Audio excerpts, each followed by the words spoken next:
मैं महामंडलेश्वर बाल योगी संत स्वामी प्रकाशानंद, शिवोहम आश्रम हमजापुर, माठ मथुरा।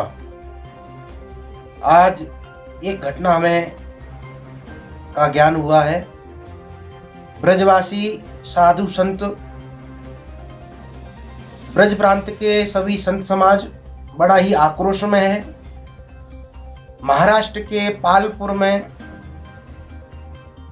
ये दुखद घटना हुई है। दो साधुओं पर इतना अत्याचार लाठी डंडे पत्थरों के द्वारा, आताताइयों द्वारा उन्हें मृत्यु के घाट उतार दिया गया है। मैं ये कहना चाहूंगा कि संत समाज को अब जागरूक होना चाहिए। अहिंसा परमो धर्म का गीत गाना छोड़ देना चाहिए।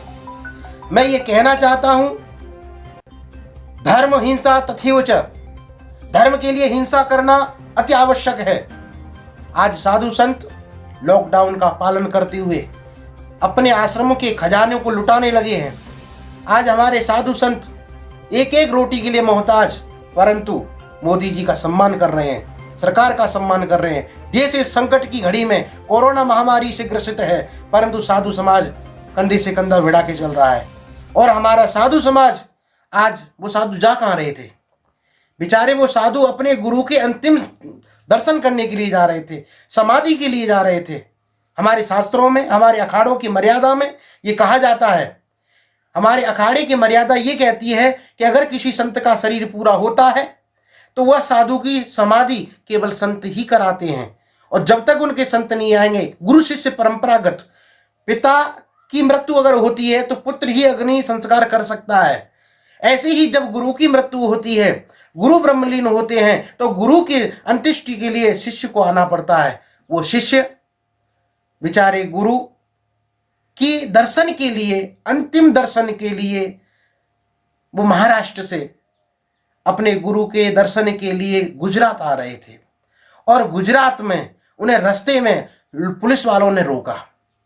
जब पुलिस वालों ने उनको रोका तो उन्होंने कहा कि कैसे ना कैसे करके अंत्येष्टि हमें करवानी है, तो वो रास्ता दूसरा अपनाने लगे। कैसे ना कैसे करके पालपुर गांव में पहुंच गए। जब पालघर में पहुंचे, पालपुर नहीं, पालघर है, महाराष्ट्र का पालघर जिला, क्षेत्रीय किसी ग्राम में होते हुए निकले तो वहां के आताताई लोगों ने, वहां के इन आताताई लोगों ने बर्बरता पूर्वक उनकी हत्या कर दी। दुख इस बात का है कि प्रशासन के लोग भी मौजूद रहे। प्रशासन के लोगों के आगे उन साधुओं को खींचकर लाठी डंडे पत्थरों से मार मार कर मृत्यु को पहुंचा दिया, मृत्यु के घाट उतार दिया। ये संतों का बलिदान व्यर्थ नहीं जाएगा। आज हमारे अखाड़ा परिषद के अध्यक्ष श्री नरेंद्र गिरी जी महाराज ने ये आदेश दिया है कि कोने कोने में नागा साधु, देश में जितने भी साधु लाखों की संख्या में हैं, वो एकत्रित होकर महाराष्ट्र पर कूच करेंगे लॉकडाउन खत्म होने के बाद। और महाराष्ट्र की सरकार उद्धव ठाकरे जी को पुनः हिंदुत्व का ज्ञान देंगे।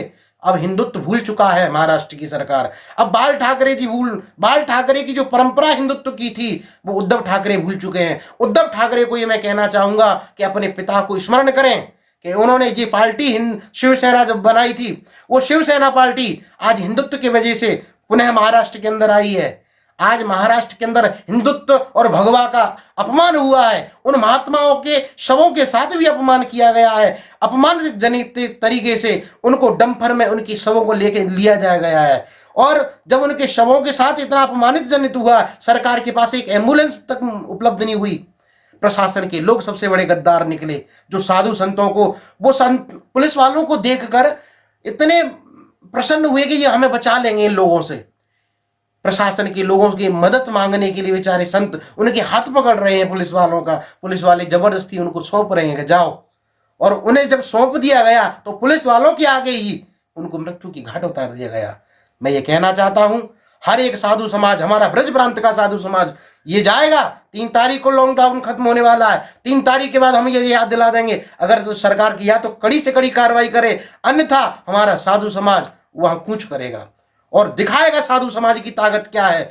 संत समाज नंगा साधु क्या होते हैं, नागा साधुओं की ताकत नहीं पता। नागा साधुओं ने इतने युद्ध लड़े हैं, इन युद्धों का परिणाम आज हम सब भूल गए। इतिहास से मिटा दिया गया साधु समाज का इतिहास। कितने न जाने साधुओं ने बलिदान दिए।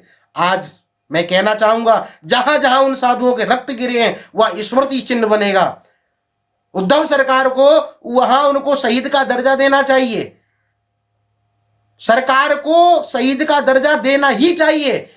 लोगों को यह ज्ञान होना चाहिए। उस जिन गांव वालों ने बर्बरता पूर्वक उनकी हत्या की, मैं कहना चाहता हूं उन गांव वालों को घेर कर हम उनको गिरफ्तारी नहीं चाहते। कहते 100 लोगों को गिरफ्तार कर लिया, 4 लोगों को गिरफ्तार कर लिया। आज मीडिया वाले, आज प्रशासन वाले, आज उद्धव ठाकरे को 4 दिन बाद पता चल रहा है। तारीख 16 को यह घटना घटी है, आज 19 तारीख हो चुकी है, 20 तारीख हो जाएगी। ना जाने कितने साधु संतों को बलिदान करेंगे। मैं ये कहना चाहता हूं, अब हो जाओ तैयार।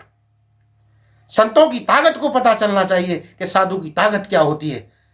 बेचारे आज तो वहां मारे गए। हर जगह ये परिस्थिति है। भूमाफियाओं के द्वारा संतों को प्रताड़ित किया जा रहा है।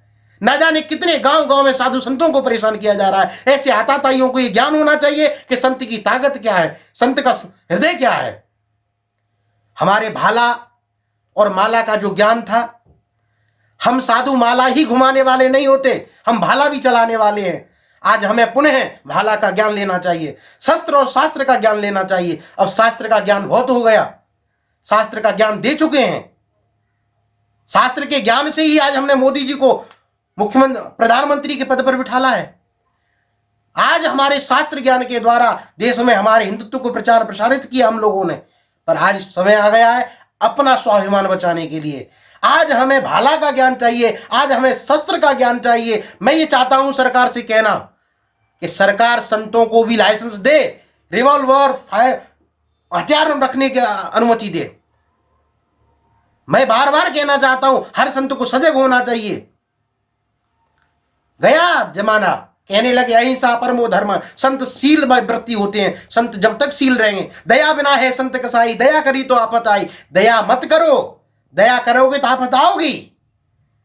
अति धार्मिक होना भी विनाश का कारण है। हम अति धार्मिकता नहीं स्वीकार कर सकते। हम ये स्वीकार नहीं कर सकते कि हमारे साधुओं की हत्या हो और हम कुछ ना कहें।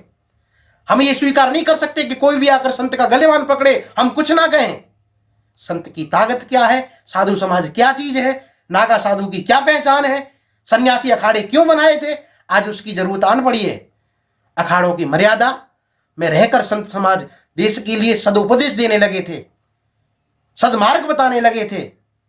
आज उन साधु समाज जो परोपकारी जीव है, आज उन्हीं संतों को परेशान किया जा रहा है, आज उन्हीं को मारा जा रहा है। ये मृत्यु व्यर्थ नहीं जाएगी। मैं बार बार कहना चाहता हूं ये मृत्यु व्यर्थ नहीं जाएगी। मैं स्वामी प्रकाशानंद छाती ठोक कर कहता हूं, जब भी बलिदान का दिन आएगा तो मैं अपना सर आगे कर दूंगा। और महाराष्ट्र में अगर सरकार नहीं सत्य कार्रवाई करती, नहीं जांच सही तरीके से करती, और उन जो आतताई है ऐसे नर पिशाच को जब तक मृत्यु के घाट नहीं उतारते, तो मैं सबसे पहले वहां जाकर पहल करूंगा। मैं वहां आंदोलन की चेतावनी देता हूं। अखाड़ा परिषद के सभी साधु संत जब वहां आंदोलन करेंगे तो सरकार को पता चलेगा कि साधुओं की शक्ति क्या है। जय हिंद।